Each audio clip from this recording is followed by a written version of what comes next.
Kia ora. Welcome to Business Your Way, a podcast where I take you behind the scenes and look at the strategies, systems, and support needed to grow and scale an online service business. Because you deserve a business that doesn't feel like work, one that gives you energy and the resources to do what matters most to you.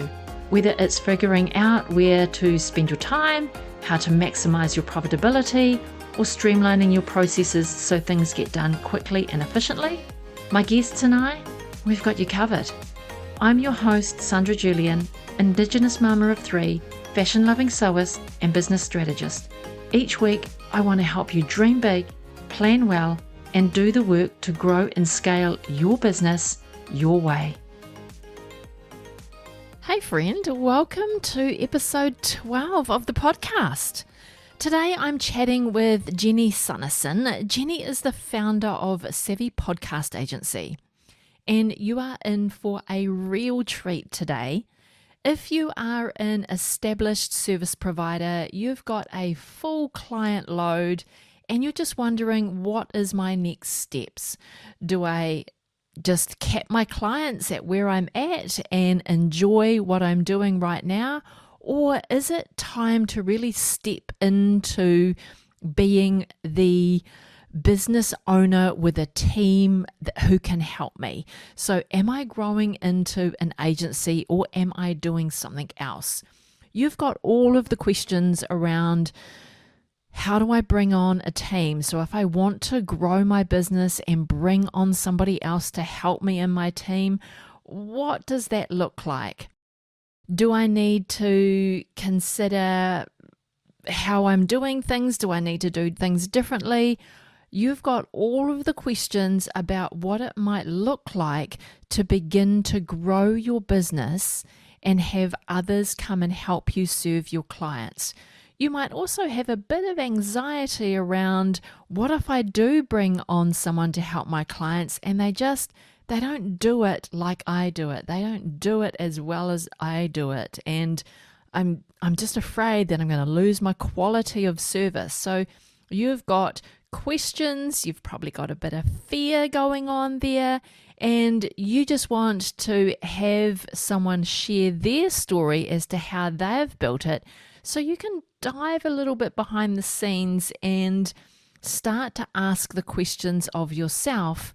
Oh, that's how they did it. How might that work for me? And in today's episode, Jenny and I go deep behind the scenes of her business. We started with how she started her podcast agency, because that's not how she started her business. I'll let her share that story with you.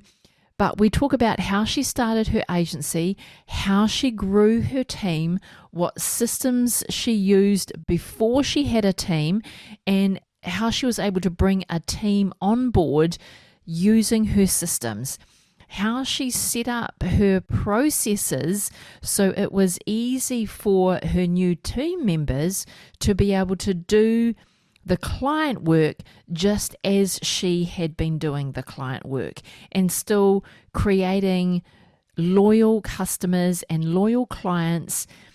And she's actually created a base of clients who happily refer her.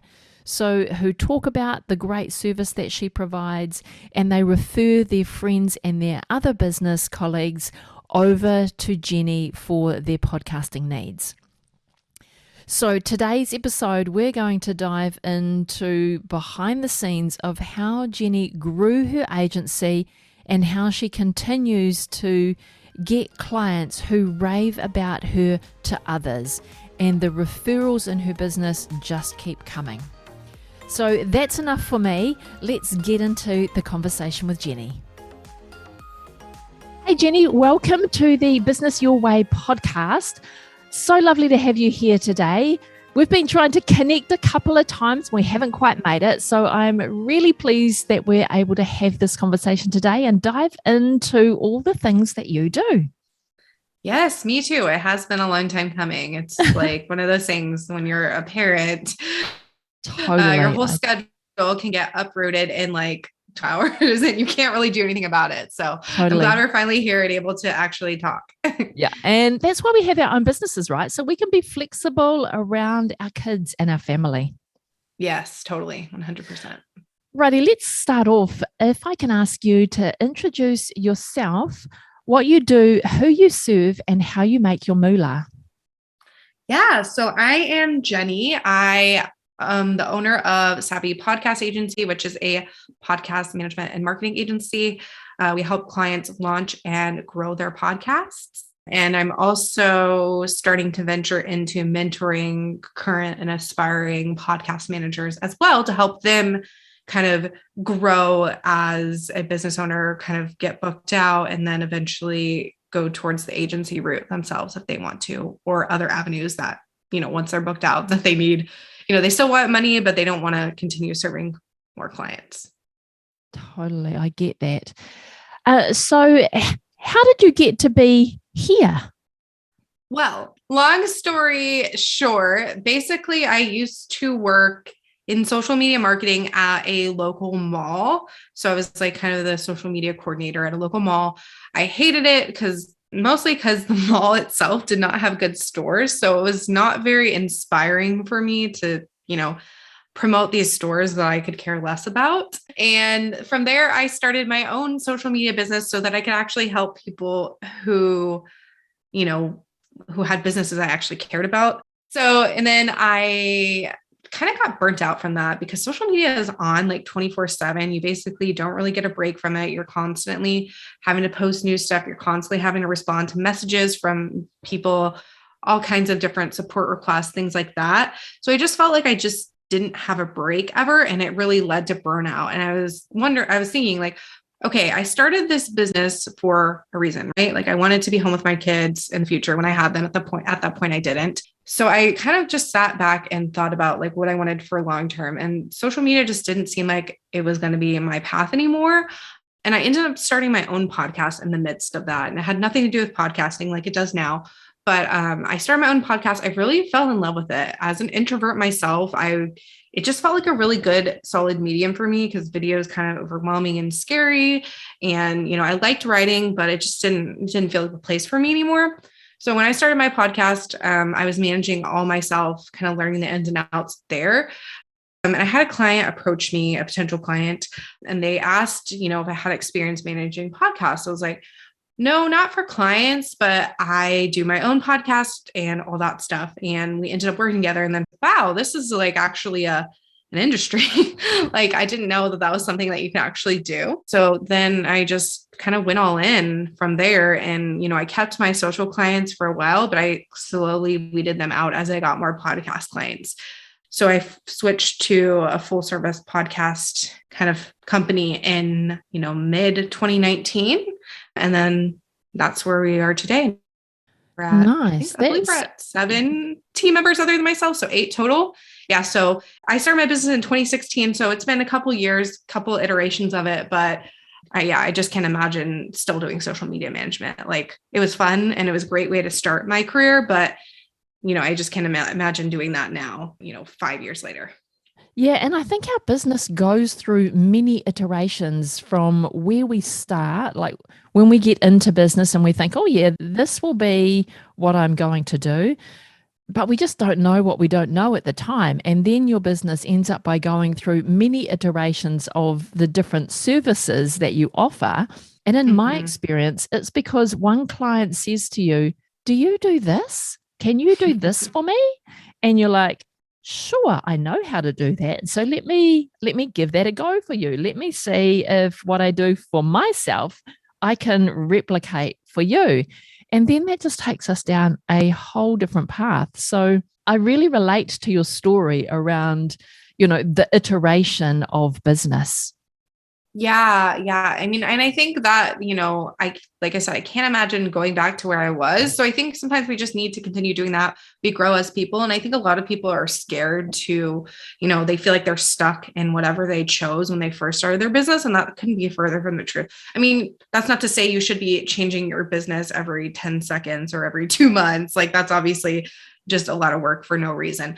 But it's definitely okay to evolve as time goes on. It's definitely, 5 years is quite a long time, especially, I was probably, I think it was 22, 23 when I was 23 when I started my business. Now I'm about 29. So, a lot of growing up happened in those years, and it's okay to really just shift as long as you're not doing it constantly. I think there's nothing wrong with, having different iterations of your business and just growing and learning and offering different services and things like that. Yeah, and I think it is a result of us as individuals growing and learning and stepping into our business. And as we learn, as we grow, and as we really take hold of our business and really think about where it's going, that creates the iteration, not because of the want of wanting to change all the time, but I think it's just an evolution. So, how long ago did you bring on staff? When was that in your business journey? So I hired an editor. That was my first hire because that was the one thing I didn't do for myself. And that was the one thing I didn't really care to learn when it came to podcast management. So that was my first person that I brought on my team to help, clients. And I want to say he came onto my team late 2018 when I started working with that first podcasting client. So that was my first person that came onto the team. And came on in a part-time capacity. So your editor has grown with you as your clients have grown? Yes. Yeah. So currently all of my team members are part-time contractors. We don't have any full-time members. That eventually, I definitely hope that changes. I'd like to at least have like a full-time assistant or something. But as of right now, yeah, they're all at part-time contractor status. What do the other members of your team do? So are they all editors, or what does the mix and makeup of your team look like? Yeah. So we have the editor. We brought an additional editor a couple months ago. So now we have 2 audio editors. I have a video editor, but he's not like involved in any team stuff. He's mostly just, I found him on Fiverr, and that's where we primarily communicate. So he assists, but he's not really on the team per se, if you get my drift. And then we also have 2 people who write show notes. So they're doing the copy and things like that for our clients.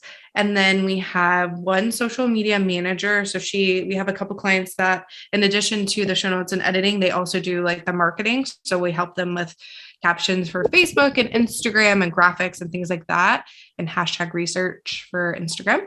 And then, so just one of those. And then I also have a graphic designer who comes on, and she doesn't design regularly for us, but it's if we have launch clients or clients, who need social media templates for their podcast and things like that. So she's on our team, but she's not like regularly creating stuff for clients. And then we also offer podcast pitching. So I have a PR person on our team as well who pitches for our clients and myself. So she'll pitch me to be on podcasts too. And I think that's it. Yeah. Oh, and then I have an admin who does a couple things for me. And she's the only one who doesn't work on client stuff. All the rest do client stuff. So I only have one person supporting me, but she doesn't do too much. I still am very, very much in the weeds, which I would like to get out of pretty soon because I feel like it's kind of overwhelming to be where I'm at right now. So that's kind of the team makeup. So 2 show notes, 2 editors, 1 social media manager, 1 graphic designer, and 1 admin person, and then me. That's a decent sized team. Talk to me about how you manage your team. Because they're all contractors, do you just communicate with them individually, or do you have team meetings?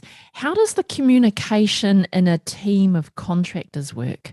Yeah. So because obviously I'm not dictating when and where they work, we do chat in Slack a lot, but it's they don't have to be on the clock per se from like 9 to 5 or whatever. They can communicate in Slack whenever they're available. I do prefer when they have a little bit of daytime availability. I don't ask them, like if they're doing stuff during night, I don't care at all. Like obviously that's fine. Do it when you can. But I do like when they communicate with me during the day because I try not to be available during night. But yeah, so we use Slack mostly. We do have team meetings every Monday. and they're not required by any means. And I do pay the team members for that meeting that they attend if they do decide to attend it. But yeah, so that's kind of our structure. But most of the time we communicate primarily about status updates. We also use ClickUp as well, just to manage the client projects. So they're marking their tasks done in there as well, in addition to, communicating on Slack. Yeah. And is your preference, and maybe that's not the right word, but looking long term into your business, do you think the contractor arrangement will be something that you continue to work with in your agency, or do you think that you will evolve down the line to being more employee arrangements where you've got a bit more of a close-knit team who will be able to work on the business with you rather than just being task orientated? At this point, I'm feeling like the people who are doing the client work are going to continue to be contractor based for the foreseeable, but I do want to bring in some internal team members that helped me. So because I have two facets of my business, I have the agency side and then kind of like the passive income, quote unquote, side where I have courses and memberships and things like that. So I'm anticipating keeping kind of the client ones kind of more contractor facing, and then putting kind of an account manager at the head of that. So the account manager would probably be at least part-time, if not full-time eventually. That's kind of my plan. And then having some like core internal team members that don't do any work for the agency side. They mostly work with me. So that's kind of my vision right now, just having account manager oversee the contractors and making sure that that's getting done. And then they're the ones communicating with the clients as well, because right now it's me communicating with the clients, and that can be a lot since we do have like 17 clients now. Yeah, that's a lot. Like the client management work is a lot of forward facing, a lot of interaction, and that can be really draining on a business owner. Yeah. Yeah. And, right now I'm doing 100% of it. And that's, I'm going to be hiring at least one account manager, and we'll probably split the duties for a while. So they'll do half and I'll do half, until they feel comfortable. And then we'll kind of, potentially hand off more to them as well, so that I can really focus on, the quote unquote CEO activities that I need to be doing. Because right now it's kind of gets pushed to the back burner because I'm so busy focusing on making sure my clients are happy, making sure the team is happy. I don't have as much time to, focus on extra growth, especially on the weeks where my son is not feeling very good. So it's definitely something I definitely want to outsource in the future and be able to really have someone that helps with that client management aspect, because it is so time consuming, but so necessary. Totally. I just want to go back a couple of steps for a minute. Growing your business into an agency, was that something that you had on your plan from the get-go, or was that something that just happened over time because you secured more and more clients and you just didn't have the capacity to work with all of them? So before you knew it, you were an agency. Was that like a conscious decision? That's a good question. So I didn't always know that I wanted to be an agency. Like obviously when I was first starting my business, I was just happy to get clients. But when I did go to the podcast management focus, I started thinking a little more about it, because at that point we were considering having kids, and I hadn't got pregnant or anything, but I was considering having kids, and I was like, I'm not gonna be able to manage this many clients by myself without any help. So it kind of happened. It happened a little sooner than I anticipated, because, I ended up getting pregnant. And then I was like, I definitely want to take 3 months off maternity leave this summer. My son was born June 2020. So I was like, I want to take 3 months off once he's born so I can adjust to being a mom and not have to worry about my business completely just crumpling up and dying.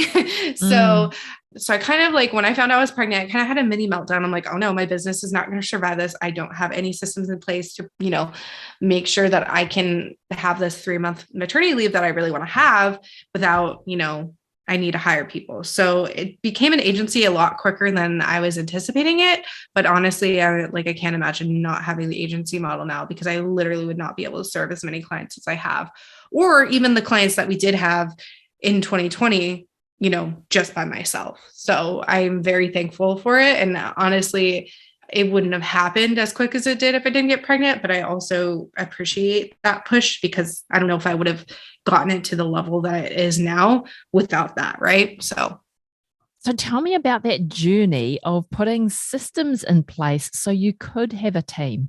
So what did your business look like when there was just you in relation to your systems and processes? And then how did you evolve that so you were ready for a team? Yeah. So, I mean, I did have like the typical like CRM, like Dubsado and stuff, and I had workflow set up. So it wasn't like completely like me pushing the button on everything to send manually. But when it came to like managing the clients and all the systems and stuff for for my clients, like writing show notes, things like that, I didn't have like written SOPs or even videos of anything.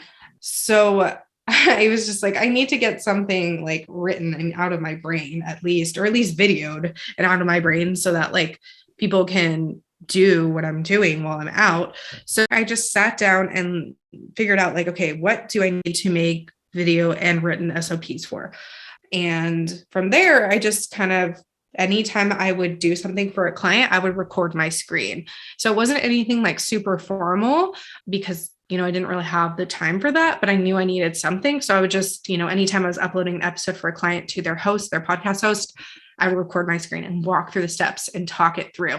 And then from there, I had kind of a library of like video SOPs so that when I did hire people on at the beginning of 2020, or I guess, March, April of 2020, right before I went on maternity leave, that they had stuff to follow. And that worked really, really well. And, even though it wasn't anything super formal, everyone I had hired on at that point really found it very useful to use. And, it wasn't anything pretty, but it got the job done. So from there, I just had like this library of SOPs for them to refer back to. And now we have stuff that's like more formal and more written out now that we've, grown and I've had a little bit more time to focus on that instead of having to do all the work myself. But yeah, that is kind of what we went in with when I went into maternity leave. We just had these video SOPs and they served their purpose. So and they serve their purpose, which is the main thing, is that you got it out of your head and somebody else was able to follow the video and do the job. That's so good. Tell me a bit about how did you organize those videos? Where did you store them? Let's get down into the practical how-tos because that's what people are going to be asking. Yeah. Okay, so what did you use to record them? Where did you store them? Did you put them on YouTube? Did you use Loom? Like all of the questions, I can hear them coming through now. That's a good question. Yeah. So I used something called Loom. So it literally just has a desktop extension that I used and I would just record my screen. And then I pay for Loom. So it's like $10 a month, I think. So I can have, more storage. And, I think now they cap the free videos at 5 minutes. Most of my videos weren't as long as 5 minutes, but there were a couple that were a little longer. So it was nice to have that just in case I didn't feel like I was rushing through steps just to fit it in the 5-minute time frame. But yeah, so I use Loom and then they have like, you can create folders and stuff. So I created folders for each client, or if it was like an internal process, it was just kind of like my internal process folder. And then I would link in our Slack channel, you can update like the description and then it kind of stays pinned at the top. So I would link the link to the folder up there. And, I could have put them in Google Drive or something, but honestly, that would take me downloading them to my computer and then uploading them to Drive. And I was like, we don't need this extra step. So that's kind of how we did it. Now we have some more formalized stuff, like where our written processes actually link out to the Loom videos and stuff versus just being the Loom videos. And that's housed in Google Drive. But at the time, it was just like, here's this link. They were all titled appropriately. So you could kind of figure out, okay, this one's for how to upload. This one's how to write show notes. This one's how to create graphics, things like that. Here's how to create an audiogram. So it was properly labeled, but it just, I didn't want to spend the time downloading it to my computer and then uploading it back into Google Drive. I was like, this is a waste of time for what we need them for right now. And so how do you organize your SOPs? Like you just said before, you were recording videos per client. So do you have a standard SOP or do they vary slightly for each client that you're managing? So at the time, I created them for each client. Well, not all of them. Some of them, like the client was pretty much the same as the other ones. But for when it came to like audiograms and things like that, clients had different, hex codes they needed for the colors and things like that. So it depended, like for like standardly, most of them would be the same, but if it was for like creating graphics or audiograms, I would do them specific for the client because they needed to see which templates they needed to use. They needed to see the colors that they need to use because that wasn't going to be all the same per client. So I created individual ones. And then, within that we had like the client folder. So like each client had their own folder. And then if it was like a one that was just general for my business, then it was in another folder. So here's the client's folder. I had their own individual folder inside that client's folder. And then we have the internal folder. Love it. I love how you've organized all of that. That's making total sense to me as I'm listening to you. So I'm hoping that's making total sense to everybody else as well. I love to hear behind the scenes of how people are systematizing their business. So other than your SOPs, what are the other systems that you have that you feel are really important to the smooth running of your agency? I would say having like a system like Slack or whatever you want to use to communicate with your team, because email is clunky. I mean, some people love email, but I hate it and things get lost in there for me. So like something quick to communicate with your team that they have up, like you obviously I don't expect immediate responses from my team, but something that they are checking on a frequent basis and, things like that. I would say also a CRM is really helpful. So something like Dubsado or whatever you want to use. I know there's like Honeybook and other things like that. That's really good to have so that your client management system is taken care of and you can have that all automated with your contracts and invoices and, your welcome packet, things like that. Everything can be automated there. And I would also say having like a project management tool is really, really important when you have a team. Well, honestly, regardless, but when you have a team for sure. So you know what is getting done, when it's getting done, and you're not feeling the constant need to micromanage. You are just like, if you go to the thing and you see that it's not checked off yet, then you're like, okay, it's not done yet. And then you can see the status there versus bugging people and saying, hey, where are we at with XYZ? Because that can get old fast. So those are kind of the main systems that we typically use within our agency. We're always growing and evolving, but yeah, I think having a client management system like Dubsado or Honeybook or whatever, a communication tool like Slack or whatever you want to use, and then a project management tool are just non-negotiables for us as an agency and honestly a business in general. Because if you ever want to grow as an agency, I think it's important to have those things ready to go from the get-go so that you're not building systems when you need them. You already have them and they've kind of grown with you. So you had them well before you even started growing your team. Yes, I just needed to kind of organize it. I mean, I didn't have the SOPs and stuff, but I did have like I was using Slack with clients already. I was using my project management tool already, and I was using my CRM already. I just needed to kind of get all of the SOPs out of my head. That was the only thing that was lacking when I was ready to bring on team members. I like it. How are you streamlining your client delivery? So when we move into an agency, we can quickly become scattered by offering bespoke services to each individual client. How are you approaching packaging your services or what we call productizing your services? Or do you literally offer bespoke services to each client that comes on board? So we definitely have a couple different package options on my website, and typically people will follow those. But I have found that a lot of podcasters, when they're coming to me and they're ready to outsource, they've been podcasting for a little bit. So they already have an editor and they love their editor and they want to stay with their editor. So for those, we'll just say like, here we'll do everything else except for the editing, and that's fine as long as the editor is getting us stuff, in the right amount of time. Like if their editor is not being the bottleneck for us, then we're totally fine with it. But for the most part, people do stick with kind of our pre-package that we have unless they already have that editor. And like I said, I'm totally fine if they have an editor that they really jive with, as long as the editor can meet our deadlines and we can work together to make that happen. Because obviously we don't want the editor to hold up our process. And then the client like, well, why didn't it get done? Well, and we don't want to be like, well, your editor was late delivering things. So we want to make sure that that's a good relationship. And they're, we communicate with them from the get-go, like, hey, here's our turnaround time that we need from you.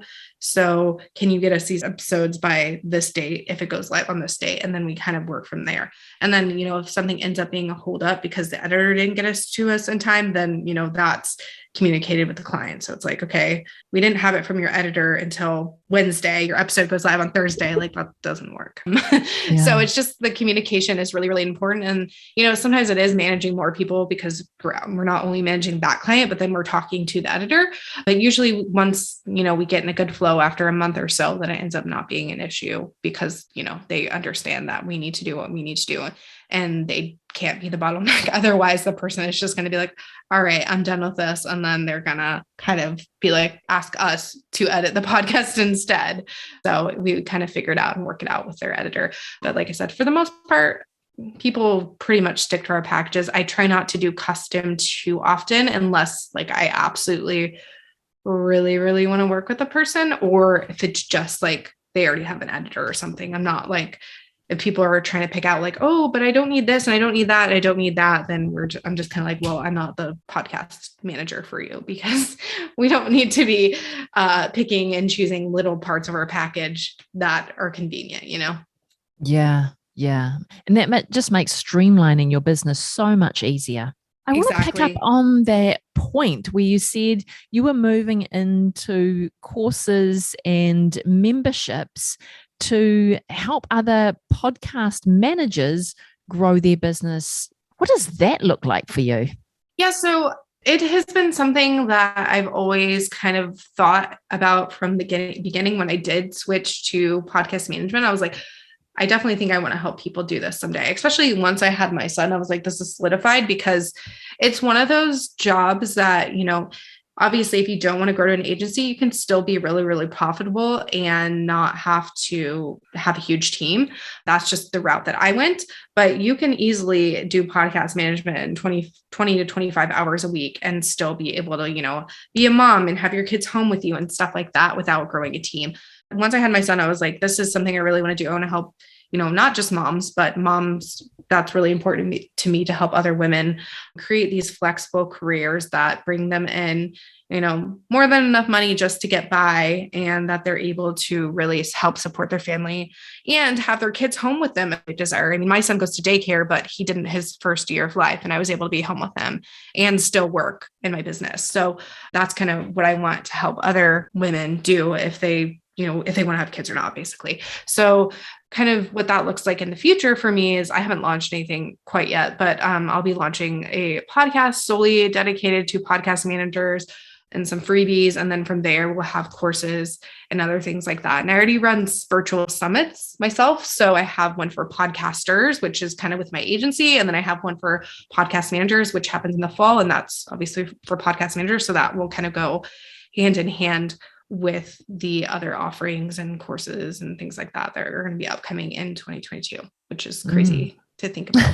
It's like, wow, we're already almost in 2022. What is happening? And I was talking to someone just yesterday and we were talking about 2023 and we're like, oh, that sounds such a long way away, but really it's only just over 12 months away. Like, it's very scary to me. Time goes so fast. Oh, man. Great. So let's tuck into the summits. Summits are a lot of work and you're delivering two summits. Tell me about what tickled your fancy in taking on a summit as a marketing strategy. I think I'm a little crazy. No, but I started running them back in 2018 with my friend, and we actually now help people with their summits as well as a side business, which is a completely other story. But yeah, so we ran one in 2018 together and we just really liked it. Like this was before I even switched to podcast management or anything like that. We just really enjoyed it. And then we were like, let's do this again. And then we started running to a year together. And then, that was fun. And then last year in February of 2021, right? I guess not last year. basically. I'm planning my February 2022 one now, so it feels like last year. But this year in February 2021, I hosted my own summit by myself for the first time after, hosting several with my business partner and then start helping other people. And to do it for myself, I had already had all the systems and processes in place from hosting with my biz partner for several years. So it was not that bad because I already had all this structure in place. I just needed to get the speakers and the copy and things like that. But I already knew the tech and all kinds of other things like that. So it made it a lot easier. It wasn't like I was just, let me just host the summit all out of the blue. So it made it a lot easier to have that structure already ready to go. And I just had to make some tweaks to things. I even was able to use like our homepage and just change the colors and the copy and stuff. And that really helped. I didn't have to start completely from scratch. So yeah. So it's been really fun to add that because I love connecting with the speakers and the attendees. And it's just been a really great way to continue connecting and giving them something that's completely free and being able to use it to grow both their podcasts. And then, for the podcast manager one, they're able to grow their podcast management business for free. In addition to, I do have a podcast about podcasting, which is also free, but it gives them another resource to learn. And then there's also ways for me to kind of upsell them and make a little additional money too, because the summit is a lot of work to just have a free option. It's too much work to just have a free option, really. Yeah, totally. I run a business event agency and I've done that for the last 20 years.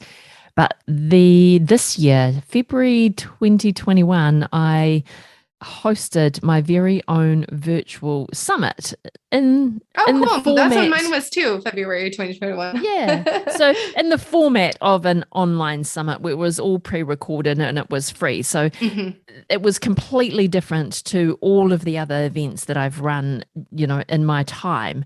But still the processes were the same. How you marketed it, how you got your speakers on board, all of that, your programming, your scheduling, that was all, I already knew how to do that because that's what I've been doing for the last, 20 odd years. So that was super fun to get out of my comfort zone and actually host a virtual summit. Tell me, does your virtual summit, is that your main marketing strategy or what's your strategy behind hosting your summits? Yeah, I mean, for me, it is a great way to bring new leads into the business and get in front of a new audience. But I really just like to do them because of the connection with my speakers and my attendees. Like, to me, the connection is the main part. It is nice to bring in new leads and make money, of course, but I just really like doing them. I find them really fun and it doesn't hurt to make money while you're having fun. But really, I mean, a lot of my business for my agency, at least, comes in via referrals now. Like, that's where a lot of our clients are coming from. Like, our current clients that have been with us 6+ months are sending other people our way, and then we're ended up working together that way. So that's like our main kind of source of revenue is coming from referrals and things like that. I mean, I'm sure I get people from like Facebook groups and Instagram and things like that as well. I mean, I know I do, but referrals have been super huge for the agency's growth explosion over the past year. Yeah, I mean, you can't go past the power of a referring client. That's the same with my agency.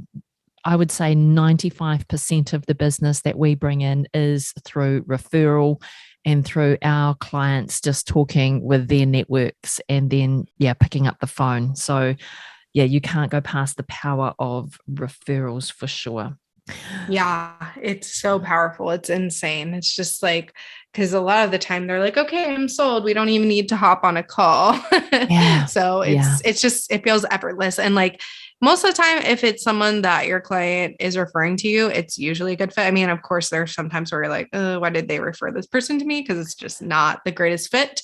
But for the most part, they end up being really great clients as well. So it's really, really nice to have that kind of just essentially dropped into your lap after doing a great job for the current client. And they're just kind of like, okay, well, we like what you're doing for us. And, we definitely want to help you out. So we'll send more people your way, which is just always great. And instead of having to like just search for people organically, because that can take some time if you're not consistent with it. Do you have a process in your business where you encourage your clients for referrals, or you are getting testimonials from clients, even though they're still a current client and they're ongoing? Is there a point where you reach out to them and say, would you do a testimonial for me? Or do you have a formal process by asking for the referral? At this point, I don't have a formal process. It's literally just someone's like, oh, I'm going to send someone else your way. And I'm like, okay, great. Thanks. That's something I definitely want to work on because I love to incentivize people. I mean, I don't want to make it the only reason that they're referring me, but I like to incentivize people for sending someone my way. So it's something that we'll be working on in the next couple of months, is getting like kind of a formal kind of referral program for our current clients and letting them know that it exists and they can take advantage. Because right now I don't have anything formal in place, but people are still referring me. So I imagine, once I do have something with kind of an incentive and a bonus, like, oh, if you refer someone to me and they sign, you'll get like X amount of dollars from that sale, essentially kind of like an affiliate deal, then I don't think that means that people are going to refer me more, but it will be a nice thing. Cause like sometimes people just don't think about it. They're like, they're always praising you for your services and they love the work that you do, but they just kind of forget that you are open for other business. So I think that kind of helps people realize like, oh, okay, cool. She is open to taking more clients. Or like, sometimes people will be like, hey, are you available to take more clients? I'm like, yeah, of course. Like we're an agency. Like, if I don't have the current capacity, I always try to future forecast so that I know, okay, cool. We usually get influxes in, January and October or whatever that time frame is. So I plan ahead and make sure that we have like, if people in the team currently don't have the bandwidth, then I hire in advance to plan for that influx. Nice. I like that. Yeah, because that's the other, tricky thing about, running an agency is the fluctuation of clients can be, it can be something that you need to watch closely and manage team alongside it. And I think that's what puts people off from moving into the agency model. I see that a lot in comments is the fear of having to hire someone and then the income not coming in. Like, how do you manage that? Because there must be not only pick ups in business, but drop off in business over time. Right. Yeah. I mean, of course, there's times where like we signed 5 clients in one week and then I made like 3 hires in a month. And that was insane, which that's always good because you're like, yay, more clients means more money. And obviously more money is coming in, but also more money ends up going out because you have to hire on new people because your current people may not have the bandwidth. For me, I anticipate the hires and then we start the onboarding process, and it usually ends up they come on when the new client has come on. Typically, like after I spend that time interviewing people, it's usually like a month-long process just because I want to make sure that the people that we're bringing onto the team are going to, they don't need to stay forever, but I would like someone who doesn't just stay to get trained and then leave.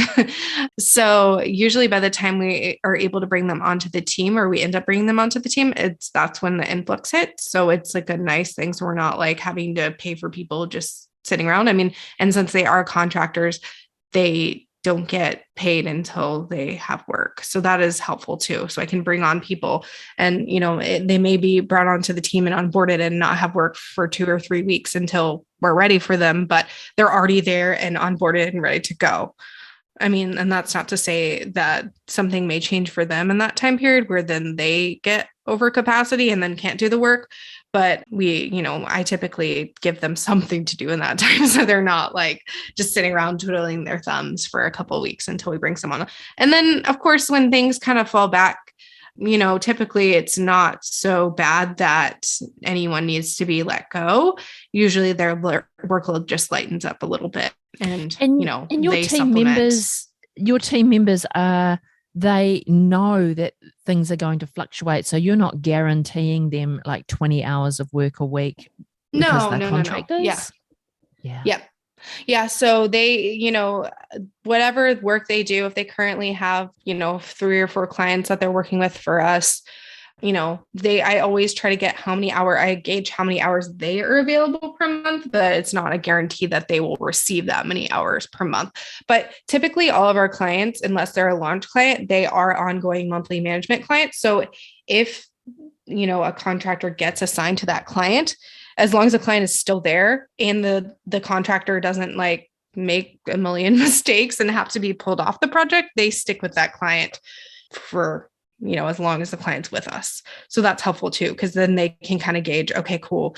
Well, this client A takes about 15 hours a month and client B takes 10 hours a month. So then they kind of know their hours for the month, even without me guaranteeing any hourly rate. But, once they get to that point, they kind of know like how much each client is going to take per month. So then they can better gauge how many more people they can take on personally, or if they can take on any more people within the agency, if we have new clients and things like that. So I'm always kind of surveying them and seeing where they're at and saying, what is like your max hours you can take on this month? So I know if they have more bandwidth to take on clients or if I need to be hiring. It's very smart. How do you time track? Like we just delved into, all of the hours and contractors and all of that. So the next question someone's going to ask is, well, how do you know how much time your contractors are spending? So therefore, how much do you need to pay them every week or every month? So do you use any kind of time tracking tool for your contractors? I do. Eventually, I think it would be nice to move to kind of like package rates for them. So it's not like a salary, but it's something like, here's how much you'll be paid every month. But we're not at that point quite yet. So everyone's still at the hourly rate. But yeah, so I use a time tracker and they invoice me. So I invite them. I use FreshBooks for my accounting. Eventually, I'll probably switch to QuickBooks, but I just haven't had the chance yet. But basically they are able to track their time in there and use it to invoice me, and then I'll pay them after they send their invoice. But yeah, so they track their time. I can view it anytime.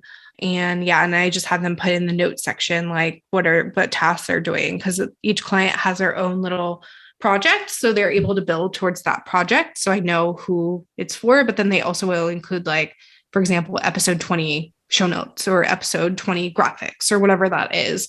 So I know what is what, basically. And then from there, we typically invoice on the second and fourth Fridays of the month. And then from there, they'll send me the invoice on those days. And then, they'll get paid off of that. Right. And then you're able to track the profitability of each client, right? Because you've got how much time your contractors are taking versus how much time, how much you're charging the client. And therefore you can really start to project the profitability that each client is bringing in. Yep, exactly. And it helps me predict future rates too, because like, obviously when I was first starting, it was all based on how long it took me to do for things, because our editors are billed per episode. So they'll just be like, it's whatever per episode. So I pay them a flat fee, but everyone else is hourly. So at that point, I was just kind of basing it off of how long does it take me to get everything done for each client. And then I kind of set my prices that way, but it's allowed me to kind of fluctuate the pricing too, because, I might be quicker than people on my team, at least at the beginning. So it's allowed me to kind of see where we're at there and if I need to raise my prices or anything like that. Because, it's kind of a guessing game at first, especially when you bring on those first few people, because you're like, they may be faster than you, but they may be slower than you at different things. So, yeah. And it's just over time, you become more comfortable with, you get more data to analyze the data to see what's going on and how much time it's taking somebody else. And given that you've got, a couple of editors, now you even get more information around, the different people and how long it's taking them. And so that just helps you to really build your business and really analyze your client pricing and your profitability within your agency. So good to hear that you've got systems in place to track all of that and gather that data. Right. Yeah. I think it's really, really important. And even if you're not paying your people hourly, I still think it's helpful for them to track their time, at least in the beginning, so that you can kind of see, okay, this client is taking 15 hours across the whole team a month. Great. And then if you see it's like, oh, wow, this client is taking 25 hours a month. Why? They're not doing anything special. So where's the breakdown here?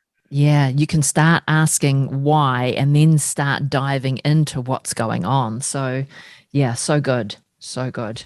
All right. right, Jenny, we've dived into a whole heap of things today, and it's been really good to dive behind your business because the questions that I hear come up over and over again of, oh, I'm not too sure about hiring a staff. There's a lot of fear around moving into an agency model because of having to manage staff and having to manage pricing and all of the things that go into multiple clients with a staff to deliver the service and quality of the service. There's a lot that goes into that. So I am super appreciative of you being so open and sharing what's going on behind your business today.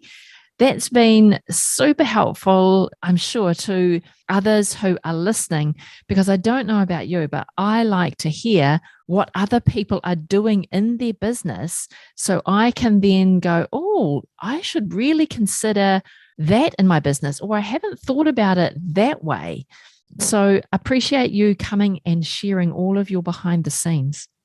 Yeah, no, I love it. I'm an open book, and I wish that people were more upfront about this. And I'm sure they are now, but when I was first kind of starting my business, I felt like people were just like not that they didn't want to be transparent, but no one was really sharing about it. Even if they wanted to be, it was kind of taboo to talk about behind the scenes. You just didn't talk about it as much. So I think it's important to bring awareness to it, because it's just, it's nice to see someone doing something that you are aspiring to be doing, and doing it, and hearing what they have to say about it and how they did it. Because some people think, oh, did she just start an agency and grow overnight? No, I've been in business since 2016, but from the outside looking in, people may not recognize that. So I think it's just so important to be transparent about all the steps of your business journey, whether it's good or bad. I mean, I know a couple of years of mine were not great. So it's nice to be on the other side of things. And, I always, when I was starting out my business journey, looked for people to guide me through that too, because, it all seemed like, oh, cool, this person literally went from zero to $150,000 overnight. Like, that's not realistic. So, and I think we can all run our businesses our own way. We don't have to follow a template. We don't have to follow a correct way of doing things. I think it's just being able to hear the stories of other people for us to then be able to ask ourselves, how would I like to do that? What works best for me? And how does that feel for me? And so with my business journey, I've only ever had employees. It's only recently that I've taken on contractors. So just, that difference in our story, that you've got contractors and you're happy with how that's working. Whereas I like to have employees and have a team and surround myself with a team who I feel are on the business journey with me and cheerleading the business as well. So, but it's just different ways of thinking about it. It's what works for me isn't going to work for you, and vice versa. So I love that we're sharing the behind the scenes so others can ask themselves, how would this work for me? Right. Yeah, I agree. And then for me, the only reason I didn't bring on full-time team members or even part-time team members is I just felt way too responsible for them putting food in their family's mouth at the end of the day. And with contractors, it's kind of like they realize that they're not guaranteed to work. I mean, yes, they're going to have work at some point, but it may not be as soon as they sign the contract with me. I mean, right now we don't have anyone who's not doing any form of work. But, in the very beginning stages, there was points where I was like, oh, you just have one or two clients, maybe, So for me, it just felt too scary to bring on someone even part-time as a non-contractor, because it's I just felt so responsible for putting food on their table, even though obviously since they were employed by me, that was the reason they were working for me. But with contractors, it's yes, they have their own business and they may not be 100% dedicated to me and my business, but they still make the time, and if someone gets to the point where they seem like they're too busy in their own business to support me, then that's, then we have that conversation. But for the most part, my team that I have, they seem to be very supportive on the journey with me. They may not be, as gung ho as me because they aren't, they're not full time or anything, but they still are, they make time for me and my clients. And if they're not where they're continuing to do that, then, we have that conversation at that point. But yeah, for me, the main thing was like not feeling super like 100% responsible for putting food on these people's tables. Yeah, perfect. Thanks so much again, Jenny, for joining us. If people want to reach out to you because they want to launch into their own podcast and have someone help them, where can they reach out to you? Yeah, so the place I hang out the most is on Instagram, and I actually got hacked a couple of weeks ago, so I had to restart, which is really no fun, but that's fine. My handle on Instagram is Jenny.Suneson, so Suneson.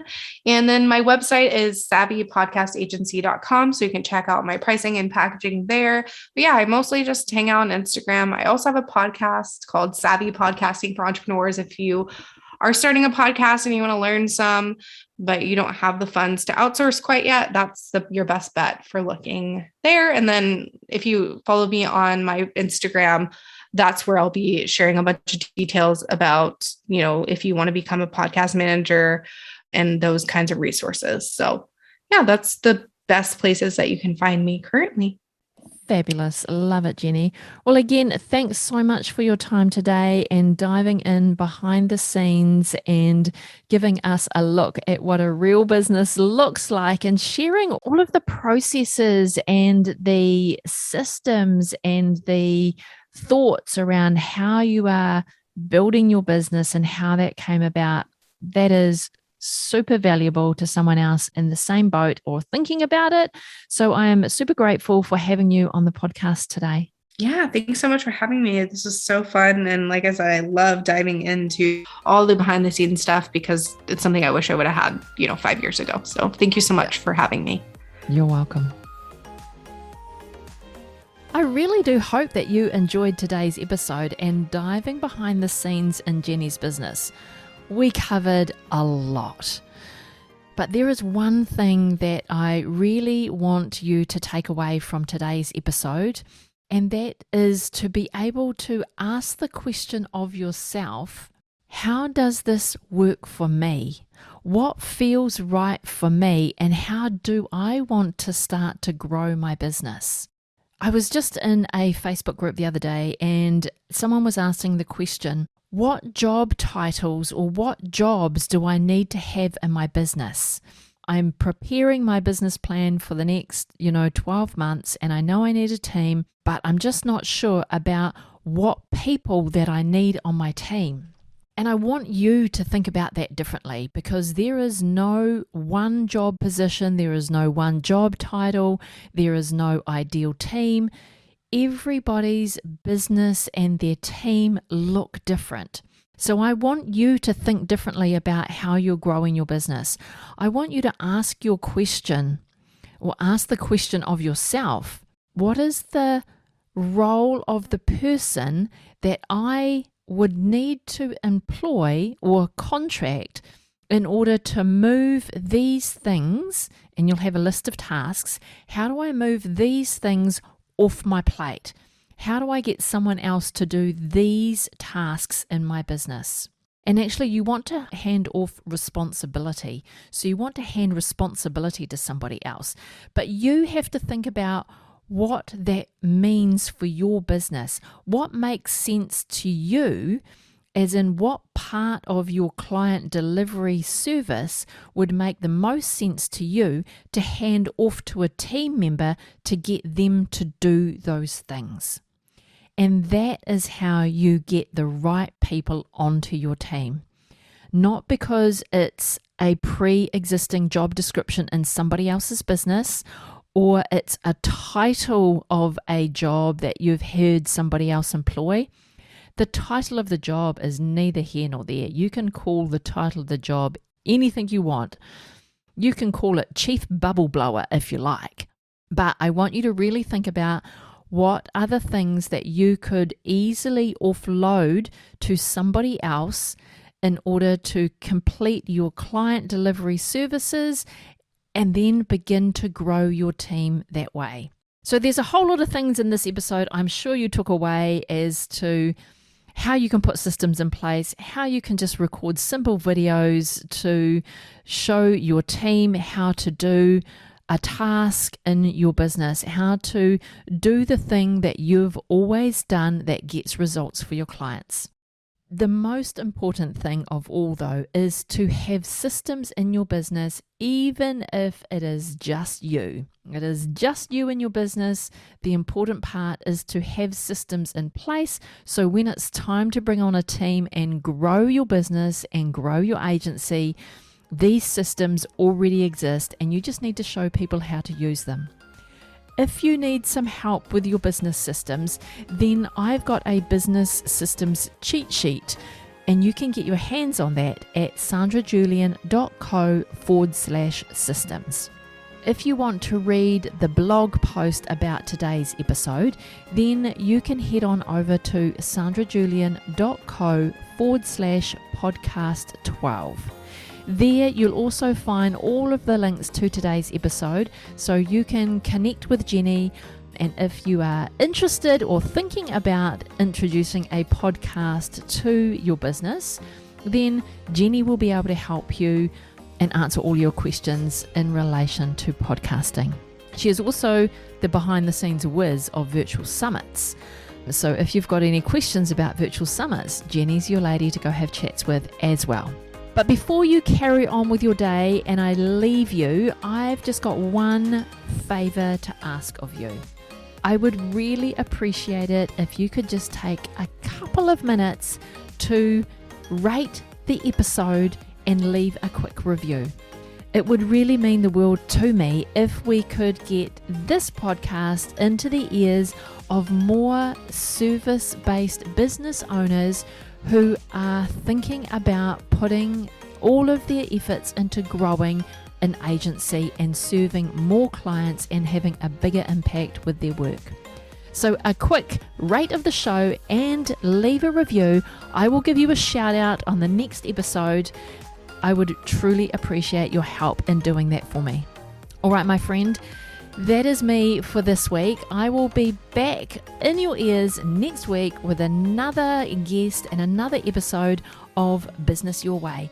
Until then, have a fabulous week.